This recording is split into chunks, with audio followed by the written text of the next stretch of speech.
जय शिवराय मित्रांनो. आज आपल्याला जात होतं, पप्पाचा आलता फोन, बाहेर जातो. तरी आपण आलो तिथं, तर पप्पाची वाट बघत होतो.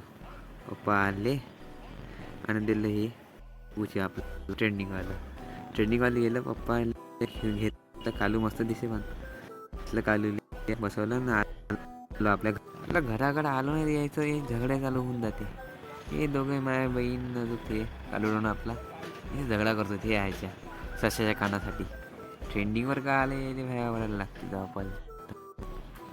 आला कालू इकडे धावरी तुटलं यायच्या थोडं तुटलं जुळून द्यायला चाललं. तुटलं तर नाव सांगायच लागते आमच्या घरचे डायरेक्ट. ते बाई एकच याच्याकडे यायला हे पाहिजे ना. तरी ह्याला आम्ही वरतं तरी हे म्हणे पतंग पकडायला जायचं. पतंग काय भेटत नाही यावेळी इथं. ह्या पकडायची चूल ते जाऊ दे म्हणलं. ठीक आहे मग साठी एवढंच. भेटूया नेक्स्ट ब्लॉगमध्ये. आवडलं सांगा.